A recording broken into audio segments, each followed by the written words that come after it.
साहेब नमस्कार. काय आहे त्यावर्षी उभारणार आहे ना, उभारायचं बघा, माघार बिगार घ्यायची नाही. हा उभारायला गे प्रभाग 7 मध्ये ठरले की आता आणि माघार कुठले घेतोय खेळायची मॅच अपक्ष उभारणार तुम्ही. अपक्षच उभारायचं कुठले पक्ष काढलाय साहेब उभारायला लागते. तुमच्यासारखा नेता पाहिजे आपल्याला. सगळेच मतदार काही पैशाकडे बघणार नाहीत.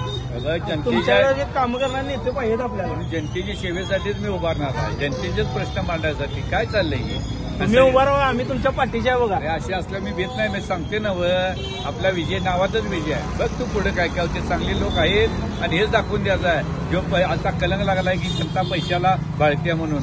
जनता बिन पैशाची पण कशी निवडून देते ते विजय सरदार नाही दाखवला विचार. आणि तुमच्यासारखे वाघासारखे असं भेटतोय काय. बरोबर तुम्ही आमच्या स्टॉलवर येऊन बसताय. अरे हेच माझा आम्हाला स्टॉल मोठा आहे. अभिमान आहे. अरे बघ अडचणीला मदत करते तर दोस्त असते. अरे तुमच्यासारखे लोक आम्हाला मोठी करतात साहेब म्हणायचं. हे कोण करते तुम्ही करत असता. ही जी आम्हाला जाण आहे विजय सरदारला तर जाण आहे. दुसरी जाण राखतात का नाही ते मला माहित नाही. अर्ध्या रात्री कवा पण बोल विजय सरदार सगळ्यांसाठी आहे लक्षात ठेव. असं नाही आणि मी काय मोठा नाही आहे तुमच्यासारखाच आहे. चालायचं आणि तुझा धंदा तो माझा धंदा आहे. मग दुसरी कसली बा हे महत्वाचं आहे.